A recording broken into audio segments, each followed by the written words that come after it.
Makalipas nga po ang 4 na araw na bakasyon ng Golden State Warriors, kakalabanin na nga nilang muli next game ang Minnesota Timberwolves. At bago pa magumpisa, inanunsyo na ni Coach Steve Kerr na inaasahan ng maglalaro si Stephen Curry na sumama na rin naman sa kanilang practice noong nakaraan. Nakakagalaw, nakakatakbo na rin naman nga ito ng maayos matapos ang ilang linggo niyang pagre-recover sa kanyang quad injury. Kaya isang magandang sinyalis din sa team na may kakayahan silang maipanalo ang mga susunod na laro. As of now, 1 game lang naman ang kalamangan sa kanila ng 7th seed na Phoenix Suns at 2.5 games na kalamangan ng 6th seed na Minnesota Timberwolves. Kaya hindi malabo na kayanin pa nilang umakyat sa standings ng Western Conference bago matapos ang taon. As of now, nasa momentum ang Golden State matapos nilang maipanalo ang last 2 games sa kanilang road trip, which is magandang sinyales na aangat pa sila.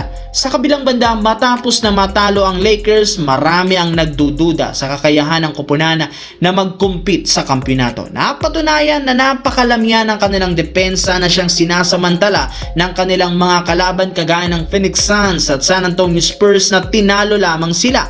Kaya dahil dyan, may ilang mga analyst ang nagsabi kailangan talaga ng Los Angeles Lakers na gumawa ng trade sa lalong madaling panahon. Para mapalakas ang lineup, matapang ang sinabi ng agent ni LeBron James na si Rich Paul na hindi nga daw isang championship contender ang Los Angeles Lakers ngayon hanggat hindi pa nila nakukuha si Giannis Antetokounmpo o ibang mga superstar na may depensa.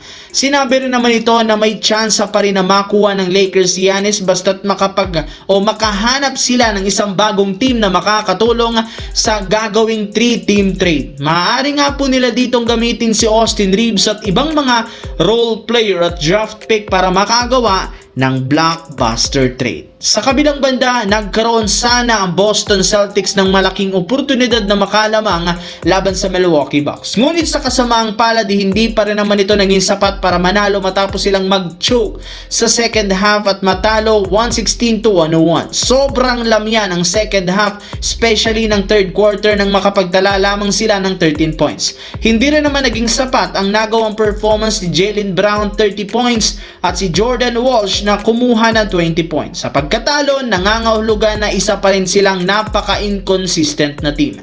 Kaya ito ang mismong dahilan bakit minamadali ni Jason Tatum ang kanyang pagre-recover sa kanyang Achilles injury at ang kanyang pagbabalik. Porsigido nga itong sumama sa practice ng Celtics. Alam naman nga ninyo, kinausap na ni Tatum ang front office at coaching staff patungkol sa pagbabalik nito. Ngunit inaasahan na mangyayari ito either bago matapos ang regular season o di kaya'y sa playoffs na kung sakaling makapasok ang Boston Celtics.